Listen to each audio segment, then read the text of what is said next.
वाटलं होतं की तुम्ही खूप मोठे आहात. मला वाटत होतं की माझा मुकाबला कायद्याच्या एका मोठ्या लढवय्या बरोबर आहे. तुम्ही तर फार एका किरकोळ प्याद्याप्रमाणे वागताय. लढाई लढण्याआधीच हारलात तुम्ही. मीरा, का? सत्य सहन होत नाहीये. सहन होईल कसं म्हणा. सत्य सहन करायला मोठं मन लागतं. ते तुमच्याकडे नाहीये. मला विकत घ्यायला निघाल होतात तुम्ही. तुम्हाला वाटलंच कसं तुम्ही मला विकत घेऊ शकाल म्हणून. आणि तेही हे पैसे घेऊन. पैसे कमी वाटतायत का तुला? आणखीन माग, आणखीन मिळतील. माझी तत्व आणि इमान यांचा सौदा मी करत नाही. म्हणून यावेळी कुठल्याही बाजूने कमी पडता कामा नये. म्हणून उद्या मी आणि आई पण तुझ्या बरोबर कोर्टात येणार आहे आणि मीराला सांगितल्याप्रमाणे या केसमध्ये सगळे पुरावे मी कोर्टात सादर करणार आहे. आणि मला खात्री आहे ते बघितल्यानंतर कोर्टाला निकाल आपल्या बाजूनेच लावावा लागेल. म्हणून तू माझ्यासाठी घशात अडकलेल्या काटेसारखी आहेस, जो बाहेरही निघत नाही आणि आतही जात नाही.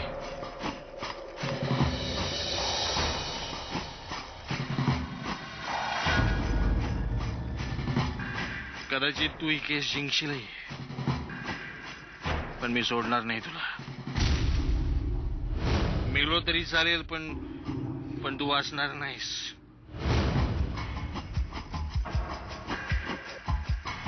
तू नाही वाचणार.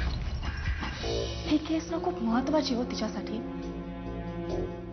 आणि एवढं सगळं माहीत असतानाही तुम्ही आज मुद्दामूनच घरात साखरपुड्याचा कार्यक्रम आखला. बाबा हे सगळं चुकीचं आहे. नका बघू तिच्याशी असं.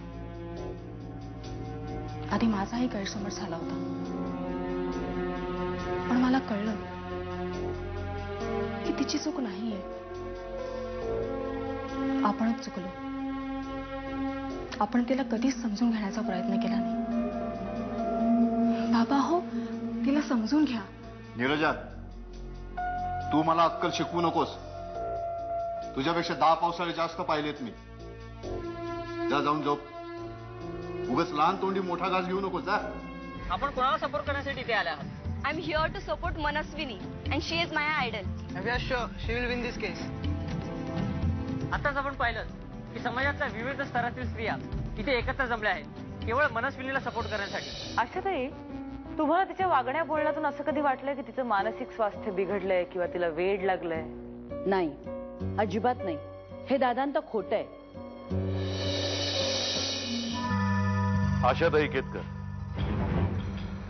शशिकांत केतकर तुमचे कोण? माझे यजमान. आणि मनस्विनीचे सासरे, बरोबर? हो. ते इथे आले? नाही, मी एकटीच आले. आशाताई, तुमचं असं म्हणणं आहे की मनूला वेड लागलेलं नव्हतं, पण त्यांचं म्हणजे शशिकांत केतकरांचं म्हणणं काही वेगळंच होतं. त्यांच्या मते मनूला वेड लागलेलं होतं आणि तिचं वागणं बोलणं सगळंच वेडसरपणाचं होतं. हा त्यांचा गैरसमज झाला होता.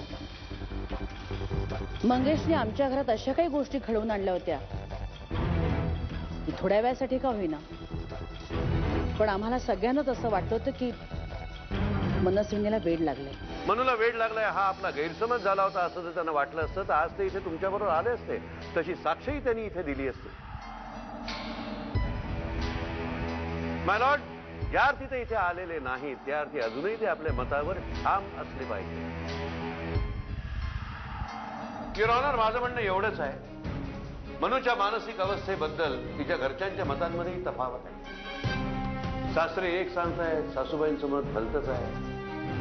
त्याच्यामुळे ती वेडी नव्हती असं निश्चितपणे आता नाही सांगता येणार. एक्झॅक्टली युअर ऑनर, याचाच अर्थ असाही होतो की मनस्विनी वेडी होती हे सुद्धा निश्चितपणे सांगता येणार नाही. बरोबर? बरोबर.